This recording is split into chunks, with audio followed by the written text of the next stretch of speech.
जी, इस वक्त हम पोलैंड के शहर क्राकोविल में मौजूद हैं और हमारे साथ जो है इंडियन सहाफ़ी है मोहिउद्दीन अहमद। और ये 18 साल से जो है वो इंडिया में मुख्तलिफ जो बैनुल-अक़वामी और जो कौमी अखबारात और जो टीवी चैनल हैं उनके साथ सहाफ़त के शोबे में हैं।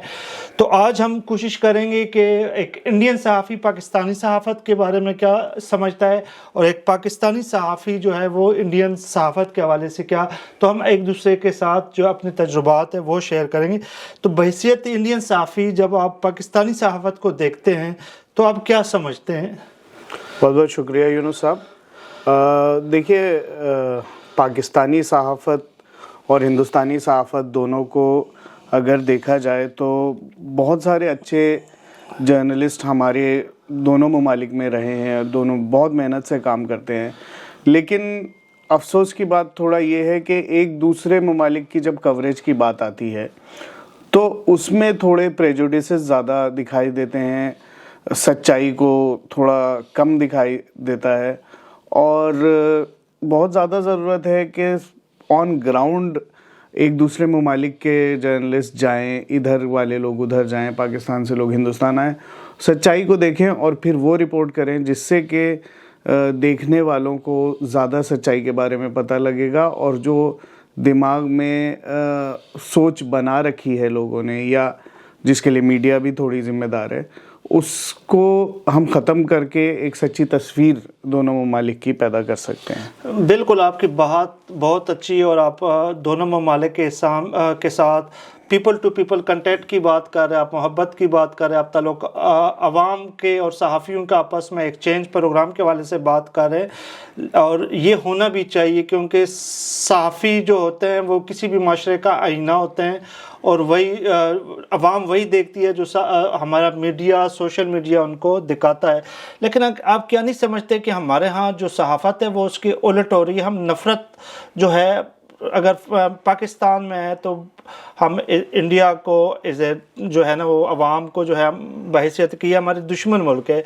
यही कुछ इंडिया में हो रहा है कि वो अपने अवाम को बता रहे हैं कि पाकिस्तानी, हालांकि हम यूरोप में रहते हैं और यहाँ पे जब हम एक दूसरे से मिलते हैं तो हम देखते हैं कि हमारा कल्चर है कि हम एक दूसरे के बहुत करीब है। और अवामी सतह पर जब हम एक दूसरे से मिलते हैं तो हम कोई भी डिफरेंस वगैरह महसूस नहीं करते। तो क्या आप नहीं समझते कि जो नफ़रत फैलाई जा रही है मीडिया, क्या वो गलत है? इस हवाले से आप क्या कहेंगे, हमें आगे करना क्या चाहिए? मुझे तो लगता है बहुत सारे लोग ईमानदारी से बिलीव भी नहीं करते जो बहुत मीडिया बताती है, क्योंकि एक जनरल इंसान की सोच ये भी है कि भाई कोई अपने घर में बंदूक लेके थोड़ी बैठा होगा मेरे खिलाफ। जैसे सरहद के इस पार के लोग हैं जो अपने माशी हालात से परेशान है, सरहद के उस पार भी ऐसे ही चैलेंजेस हैं, लोगों को अपनी रोज़ की रोज़ी रोटी कमानी है, मेहनत कर रहे हैं, मेहनत कश लोग हैं। थोड़ा खाली वक्त मिल जाता है तो वो शुगल हो जाती है। लेकिन ईमानदारी से मीडिया की जो कोशिश है, मीडिया शायद उसमें कामयाब नहीं हो पाती। और मुझे लगता है लोगों के लेवल पे ऐसा नहीं है, और जो लोग हैं वो एक ही हालात से गुज़र रहे हैं। बस बात यह है कि सच्चाई और ईमानदारी से रिपोर्टिंग हो तो एक दूसरे के हालात भी पता लगेंगे। आप इंडिया में आपका एक तवील अरसा से आप सहाफ़त कर रहे हैं, तो इंडिया में जो सहाफ़ियों को जो मुश्किलात होती है बुनियादी तौर पर इज़हार राय की आज़ादी के हवाले से या कोई और दीगर जो मुश्किलात है, वो बुनियादी तौर पर आप क्या समझते हैं कि एक हर्डल है जो उनके काम में जो रुकावट होती है वो क्या है? देखिए, ये तो हमें समझना होगा कि हम डेवलपिंग कंट्रीज से बिलोंग करते हैं और हमारी डेमोक्रेसीज़ अभी इवॉल्व हो रही हैं। कोई परफेक्ट डेमोक्रेसी नहीं है जिसमें कि हुकूक बिल्कुल साफ़ हों और आसानी से सारे लोग अपना काम कर पाएँ। ख़ास तौर से मीडिया, जिसको डेमोक्रेसी का चौथा खंभा बोला जाता है। तो हिंदुस्तान में भी उसी तरीके से कभी कभी मुश्किलात आती रहती हैं कि गवर्नमेंट के अगेंस्ट अगर आप कोई ऐसी चीज़, गवर्नमेंट से सवाल अगर आपने किया और गवर्नमेंट को वो सवाल पसंद नहीं आए तो शायद गवर्नमेंट आपको परेशान करना शुरू कर दे। ऐसा बड़े बड़े जर्नलिस्ट के साथ हुआ है। बहुत सारे बड़े जर्नलिस्ट ने अपनी नौकरियां भी खोई हैं। उनके मालिकान ने उनसे बोला कि भाई आप जिस तरीके की आप सहाफ़त कर रहे हैं वो शायद हमें मुश्किल में डाल दे। तो बहुत सारे जर्नलिस्ट ने पिछले कुछ सालों में अपनी नौकरियां भी खोई हैं। तो मेरा ये मानना है कि ये एक फ़ेज़ है और हर किसी को सच्चाई पता है कि कितने मेहनत कश लोग हिंदुस्तान में हैं, ख़ास तौर से सहाफ़त में।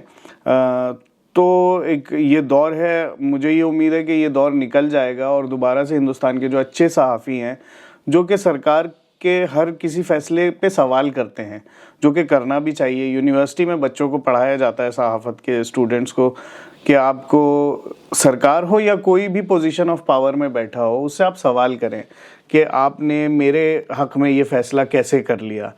तो जो भी ऐसे सहाफ़ी हैं, मुझे लगता है उनका दौर दोबारा से जल्दी ही हिंदुस्तान में आएगा। और यही मैं सोचता हूँ। पाकिस्तान में हालांकि थोड़ा सा हालात थोड़े और मुश्किल हैं, क्योंकि वहाँ पे मिलिट्री का भी बहुत ज़्यादा रोल रहता है मीडिया अफेयर्स में।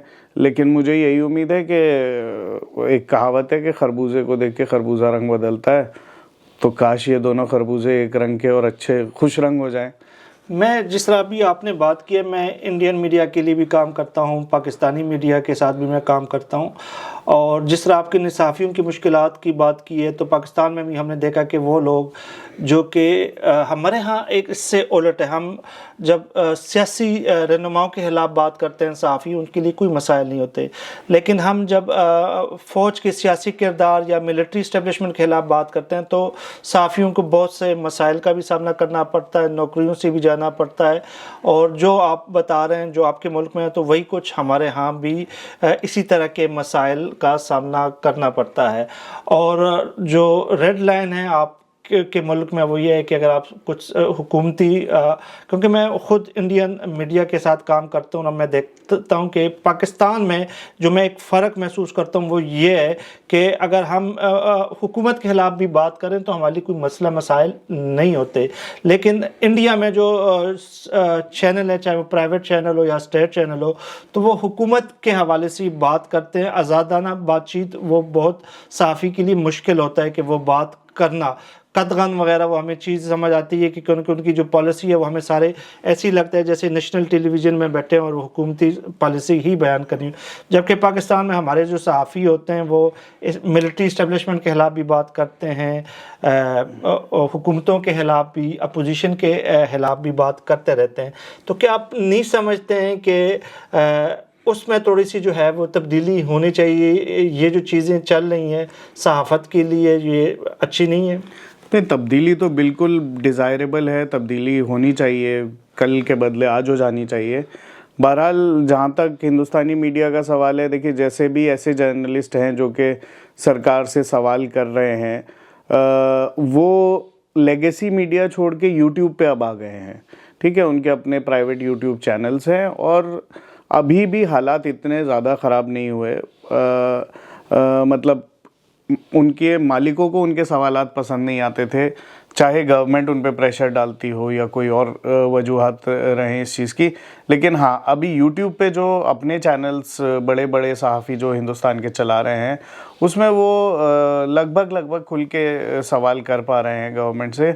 और अभी तक हालात बहुत ज़्यादा बदतर नहीं हुए हैं। आप क्या समझते हैं सहाफ़त इंडिया और पाकिस्तान के जो अवाम को और हुकूमतों को मिलाने में अपना क्या किरदार अदा कर सकती है? बहुत बड़ा किरदार अदा कर सकती है। देखिए, मैंने आपको जैसे पहले बताया कि अगर सहाफ़त सच्चाई ही बता दे तो हमें ऐसा लगेगा कि बिल्कुल सरहद पार एक कोई हमारा ही जिसे कहते हैं ना कि हम ख्याल और हम नवा बैठा है, तो लोगों के दिल में फिर ये जज्बात भी आएंगे कि हाँ, हमारी एक जैसी प्रॉब्लम्स हैं, क्यों ना हमारी सरकारों को हम लोग प्रेशर डालें और इन सारी चीज़ों को सरकारें ख़त्म करें। देखिए, हिंदुस्तान पाकिस्तान में मेन प्रॉब्लम ये है कि हम लोग सबसे ज़्यादा अपने बजट, जो एनुअल बजट होता है, उसको खर्च करते हैं डिफेंस पे। और ये बताया जाता है कि हाँ भाई, हमारा सबसे बड़ा दुश्मन जो है वो हमारा पड़ोसी मुल्क है। तो अगर ये चीज़ें ख़त्म हो जाएं और वही पैसा इंफ्रास्ट्रक्चर, एजुकेशन और हेल्थ पे दोनों ममालिक लगाएं, तो मुझे लगता है कि अभी देखिए हम यूरोप में बैठे हैं और हम सोच भी नहीं सकते कि ये दो, यहाँ के कोई भी दो मुल्क उठा के देख लें और उनको कोई ऐसी प्रॉब्लम है और वो इतना ज़्यादा पैसा जो है वो अपने असला ख़रीदने में वेस्ट कर रही हैं। तो यही मेरी भी उम्मीद है कि यही सोच जो है वो साउथ एशिया तक किसी तरीके से ट्रैवल कर जाए और लोग एक दूसरे को समझें, दोनों सरहद के दोनों पार के लोग, और अपनी अपनी सरकारों से कहें कि भाई अब आप जो है वो ज़्यादा पीस और यकजहती की बात करें बनिस्बत लड़ाई की या अलहदा रहने की। अगर पाकिस्तान और इंडिया के दरमियान सफारती, सियासी और कारोबारी तिजारती ताल्लुकात बेहतर होते तो उससे आप क्या समझते हैं कि कितना कोई पाकिस्तान और इंडियन के अवाम दोनों को फ़ायदा होगा? मुझे तो लगता है कि हिंदुस्तान पाकिस्तान की आवाम के अलावा पूरी दुनिया को इससे बहुत ज़्यादा फ़ायदा होगा, क्योंकि जितना टैलेंट साउथ एशिया से इंडिया और पाकिस्तान से पूरी दुनिया में जा रहा है, उससे ज़्यादा टैलेंट और वर्कफोर्स कहीं और से नहीं जा रहा। देखिए, हिंदुस्तान जिस तरीके से अपना आईटी सेक्टर में पूरी दुनिया में अपने लोग भेजता है या ब्लू कॉलर जॉब में भी भेजता है, उसी तरीके से पाकिस्तान के भी बहुत सारे मैंने देखा दानिश्वर अलग अलग जगह पे फैले हुए हैं, वो काम कर रहे हैं अलग अलग इंटरनेशनल यूनिवर्सिटीज़ में। और पाकिस्तान की लेबर क्लास भी है, पाकिस्तान से ड्राइवर्स वगैरह भी आते हैं, अलग अलग दुनिया में देखने को मिलते हैं। तो मुझे लगता है कि अगर ये हालात बेहतर होंगे तो ये सिर्फ हमारे दोनों ममालिक के लिए नहीं बल्कि पूरी दुनिया के लिए इससे बहुत ज़्यादा फ़ायदा होने वाला है। अब इंडिया में जो है इलेक्शन होने जा रहे हैं और यही लग रहा है कि मोदी सरकार दोबारा भी आएंगे, तो क्या आप समझते हैं कि अगर मोदी सरकार दोबारा आते हैं तो क्या वो पाकिस्तान के साथ ताल्लुकात बेहतरी के लिए जो है कोई इकदाम उठाएंगे, क्या इसी तरह जिस तरह पिछली अदवार में चलता रहा वही चलता रहेगा? देखिए, हिंदुस्तान की एक शर्त है और किसी हद तक वो बहुत एक जायज़ शर्त है कि पाकिस्तान जो है, जो कि टेररिज्म हो रहा है वहाँ से, उसको रोके। और मुझे भी ये लगता है पर्सनल लेवल पे, एक मैं इंडियन सिटीज़न हूँ, मुझे लगता है कि पाकिस्तान भी विक्टिम है टेररिज्म का और हिंदुस्तान भी विक्टिम है। तो ये दोनों ममालिक मिल के टेररिज्म को ख़त्म कर सकते हैं। सबसे पहले ये डिसाइड करना होगा कि हमें आपस में नहीं लड़ना। उसके बाद मुझे लगता है कि ये दोनों ममालिक और इनके हुक्मरान अपनी अपनी आर्मीज़ की मदद से, अपने अपनी सिविल सोसाइटीज़ की मदद से हालात बहुत बेहतर कर सकते हैं। और हिंदुस्तान और पाकिस्तान के रिलेशन अगर मोदी सरकार भी आती है तो भी बहुत अच्छे होंगे। और हमने देखा था कि अभी जैसे कहते हैं ना कि पिक्चर अभी बाकी है, तो पिछली बार जब मोदी साहब पाकिस्तान गए थे, नवाज शरीफ साहब के यहाँ शादी में गए थे, तो बहुत ज़्यादा उम्मीदें उस चीज़ से जागी थी। मुझे लगता है, और मुझे क्या हिंदुस्तान में काफ़ी लोगों को लगता है कि शायद इस बार वहाँ से यही कहानी आगे बढ़े और हिंदुस्तान पाकिस्तान के हालात बेहतर हों। तो ये हमारे साथ इंडियन सहाफ़ी थे, हमारे दोस्त थे, और हम एक एजुकेशनल टूर पे यहाँ पे पोलैंड में आए और यही उम्मीद की बात कर रहे हैं, मोहब्बत की बात कर रहे हैं और इस उम्मीद की बात कर रहे हैं कि शायद आने वाले दिनों में इंडिया पाकिस्तान के ताल्लुकात बेहतर हों।